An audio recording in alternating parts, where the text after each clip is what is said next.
Hey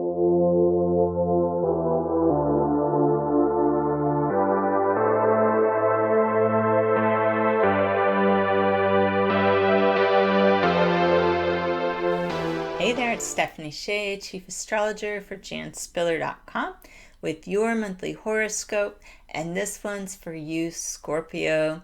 We're coming into September 2021, and this month you're going to have a good mix of time with others and time to yourself if you follow the suggestions of this month's astrological transits. That is what astrology is all about. It kind of suggests things that will be successful when we learn about and tune into these energies.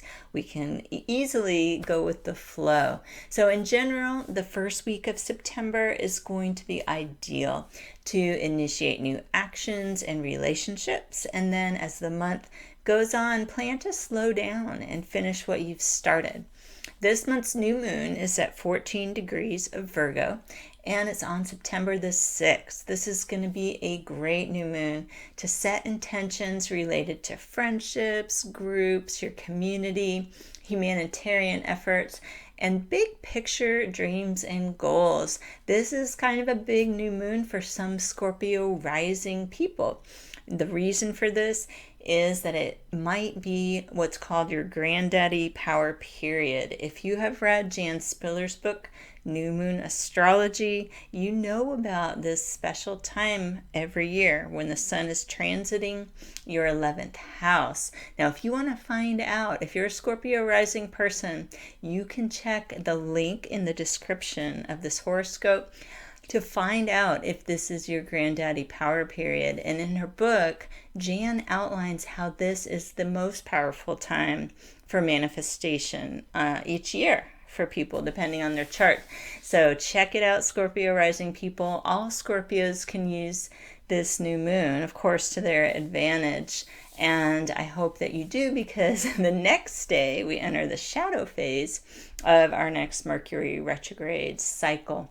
So even if you can take some baby steps towards one of the top priorities on your new moon intention list, you'll be able to build on that even as we enter the shadow of Mercury retrograde. So the shadow phase is kind of like a yellow light. Things begin to slow down. Everyone experiences it a little bit differently.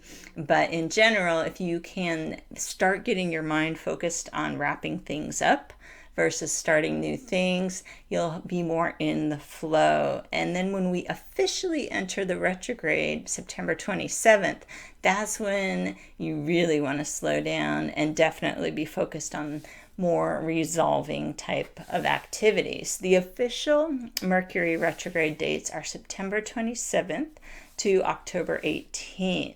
And during these dates, your subconscious mind might really get activated, bringing old memories to the surface. It's really a good Mercury retrograde for Scorpio people to take some alone time, maybe do some journaling. You'll be able to release something that you've been carrying in your mind that feels like a burden. So think along those lines. Mercury retrograde can be really good for clearing out the past. It's actually quite powerful time for therapy or talking about your feelings with someone you trust.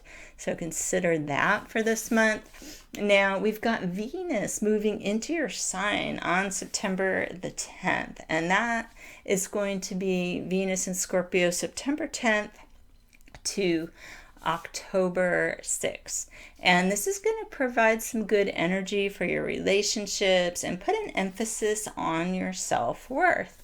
And it's not going to be good timing to make new relationship decisions, but you can experience success under this astrology negotiating existing agreements. So that's the best way to work with a Mercury retrograde cycle. You see, you have some favorable relationships astrology at the same time, and you can think, how can I rework something that's in progress? If you meet someone new, of course, That can be fun and exciting, but it's not the best month for brand new relationship commitments. You can kind of just see how it goes and reevaluate in November when we're completely clear of this Mercury retrograde energy. Now we've got Mars finishing its journey through Virgo on September the 13th and moving into Libra on the 14th. So you can use the first few weeks of the month while Mars is in Virgo to work with others and complete a goal. Now after the 14th, when Mars is in Libra, you're going to be supported to reinstate activities that have slipped from your schedule, especially if they involve companionship and fun. So if you haven't been making time for a bit of a social life, you might feel like reconnecting with friends after the 14th. This month's full moon is going to be September 20th at 28 degrees of Pisces. This is another water sign. And if you were born on or around November 22nd of any year, or you have around 28 degrees Scorpio rising, this full moon will be extra activating for you. I would say it would have an energizing effect more on the positive side than other full moons, simply because it is forming a favorable aspect water to water. It's called a trine.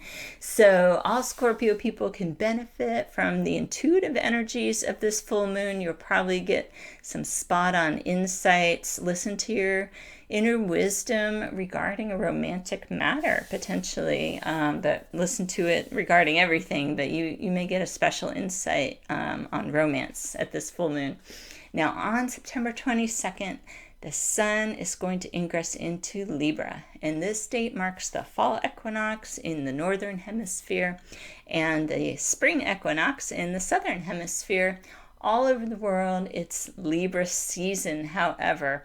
And for Scorpio, sun and rising people, this can mean a time where your energy is spent focusing on unfinished business. You may want to do some reflection at this equinox and think about what actions you can take that will help balance the scales in a personal or professional matter. If something has felt just a little bit out of balance, a little unfair, needs to be brought back to a level playing field. So I hope you can make the most of this month's astrology. Be safe and be well, and I'll see you here next time with your horoscope.